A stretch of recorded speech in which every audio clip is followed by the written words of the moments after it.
de María Purísima. Siguiendo con esta segunda parte sobre el plan de Ayutla, vamos a ver que el 11 de abril se promulgó la Ley de los Derechos Parroquiales, en ordenamiento respetuoso de los principios y disposiciones arancelarias vigentes en la Iglesia mexicana. Esas medidas nos parecen ahora moderadas. En aquellos momentos causaron alarma entre la autoridad eclesiástica y en la sociedad. Las autoridades eclesiásticas habían condenado la desamortización, calificándola como un ataque a la religión. La situación empeoró cuando en marzo de 1857 se exigió a los funcionarios públicos y a quienes participaban en actos que se requirieran reconocimiento oficial, jurar la Constitución del 5 de febrero. El arzobispo de México, Lázaro de la Garza, declaró fuera de la iglesia a quienes le hicieran y se negó la absolución a quienes, habiéndolo hecho bajo reserva, caso muy común, no abjuraran públicamente. El Papa Pío IX había condenado abiertamente las reformas y el orden liberal. El gobierno, por su parte, dio señales de debilidad e indecisión al suspender algunas medidas como la intervención de los bienes de la Iglesia en Puebla. En diciembre de 1857 se adhirió al Plan de Tacubaya, que desconocía la Constitución por ser contraria a los usos y costumbres de la sociedad, y prometía convocar a un nuevo Congreso para que redactara una nueva Constitución. Como el de Ayutla, el Plan de Tacubaya proponía una dictadura revolucionaria, pero de signo antireformista. Poco después los militares desconocieron a Comonfort, quien tuvo que abandonar el país, pero antes de salir al destierro puso en libertad el encarcelado Benito Juárez, presidente de la Suprema Corte de Justicia.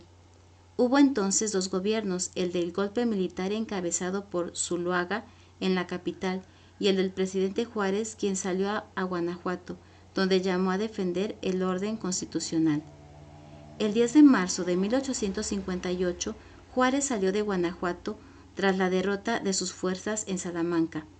Pasó a Guadalajara, pero salió cuando sus fuerzas fueron vencidas en Tlaquepaque. La guarnición de aquella ciudad se adhirió a la reacción y estuvo a punto de ejecutarlo.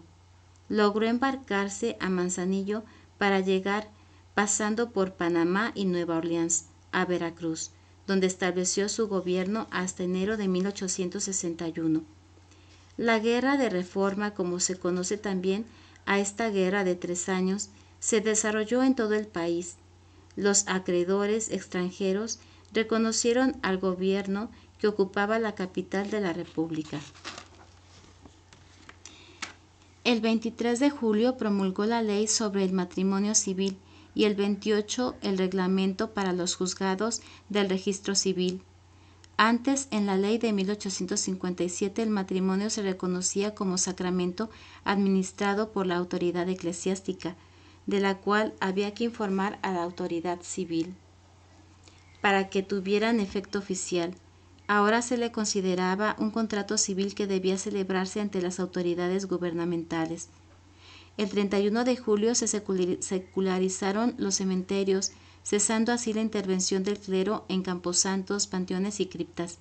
Ahora sería la autoridad civil siguiendo normas de higiene pública. El 11 de agosto se estableció el calendario de días festivos y casi al fin de la guerra, el 4 de diciembre de 1860, se decretó de manera enfática y terminante la Ley de Libertad de Culto y Separación de Estado e Iglesia, que significaba una condena a la injerencia eclesiástica en los asuntos del orden civil. Esta separación había sido anunciada el 12 de julio en la Ley de Nacionalización, en la que se hizo explícita la protección al culto católico y a los demás que se establecieran en el país, como expresión y afecto de la libertad religiosa. Cesaban así las prerrogativas que en la vida social tenía la Iglesia católica, entre ellas la convalidación de actos públicos por medio del juramento religioso que tantos problemas había ocasionado. De ahí a la efectiva aplicación de esos principios legales propios de la República Liberal Democrática, había un abismo que se hizo evidente en la guerra civil. El triunfo no dependía de la prioridad militar, sino de la ocupación del territorio. 2 veces intentó Miguel Miramón adueñarse de Veracruz para acabar con el gobierno de Juárez y 2 veces fracasó, pero los constitucionalistas fueron derrotados en Tacubaya y Miramón, general en jefe y presidente sustituto, ordenó la ejecución de los oficiales prisioneros, lo que Leonardo Márquez cumplió el 11 de abril. El segundo intento de adueñarse de Veracruz tuvo lugar el año siguiente, en marzo, en 1860.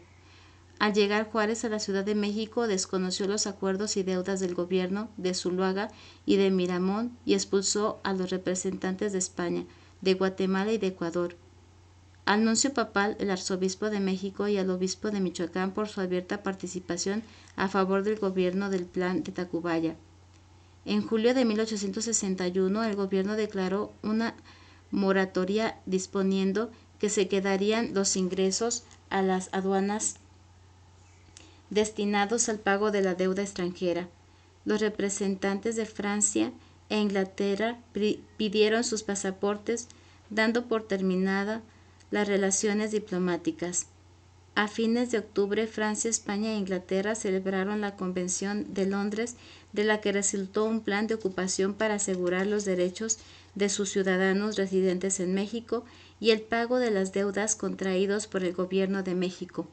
Las tropas enviadas para el tal efecto llegaron a las costas mexicanas en diciembre. El gobierno expidió el 25 de enero de 1862 en la que se declaraba enemigos a los invasores y traidores a quienes secundaron sus acciones. Al mismo tiempo, el gobierno se dispuso a negociar y envió al secretario de Relaciones, Manuel Doblado, para tratar con la comisión tripartita que presidía el general español Juan Prim, liberal. Llegaron a un acuerdo con el compromiso de que se retirarían en caso de no pactarse el arreglo del conflicto. Doblado convenció a los comisionados de la disposición del gobierno de pagar la deuda una vez superadas las urgencias que habían llevado a la moratoria. Inglaterra y España retiraron sus tropas como se quedó en el acuerdo, pero no Francia, que hizo llegar refuerzos, pues el emperador Napoleón III deseaba establecer en México una monarquía con un príncipe católico, ya que se sentía llamado a salvar la raza latina frente al expansionismo angloamericano, y la oportunidad se ofrecía ahora. Los mexicanos que animaban la intervención monarquista aseguraban en Francia que las tropas francesas serían aclamadas como libertadoras de la nación. Las cosas no resultaron tan fáciles. En 1862, con el control del camino de los franceses, atacaron Puebla y se vieron obligados a retirarse el 5 de mayo. Mas esperó refuerzos y el año siguiente atacaron nuevamente y la ciudad cayó después de 2 meses de sitio, el 17 de mayo de 1863. La derrota sufrida por los franceses el año anterior había sido en realidad una retirada, pero volvió su poderoso ejército imponiendo su superioridad a un país que 15 años atrás había mostrado debilidad y anarquía. La situación era distinta ahora. Existía el espíritu nacional que, como antes se dijo, faltaba en 1847, pero lo había no solo del lado constitucional republicano, sino también entre quienes el auxilio extranjero trataban de establecer una monarquía. Así, en aquella intervención que llevó al establecimiento del Segundo Imperio, se prolongaría agravándose la guerra civil que consumía el país desde 1858. Pues como vamos viendo, la situación se va poniendo cada vez más difícil, ¿verdad?, para todos los mexicanos por estas situaciones que se iban viendo. Y la iglesia, ¿verdad?, que también había sido afectada, la vida consagrada, la sociedad, toda la sociedad, porque sabemos aquí cómo se iban quitando terrenos de las personas, se iba separando todo, hasta los matrimonios, ¿verdad? Ya no, el gobierno decía que ya no importaba que fueran o reconocidos por la iglesia, sino con que fueran reconocidos por el gobierno, etcétera, ¿verdad? Entonces acuérdense que hay un dicho que dice divide y vencerás, y al separar iglesia-estado pues vamos a ver muchas complicaciones que se van a ir presentando, pero bueno, fue parte de la historia de México y pues nosotros tenemos que luchar por no estar divididos, por no pelearnos de cualquier cosa, por no encapricharnos, ¿verdad? A que se haga lo que a nuestro gusto, sino también comprender las dos partes, las tres partes, que haya diferentes opiniones, llegar a un acuerdo y arreglar las cosas en paz.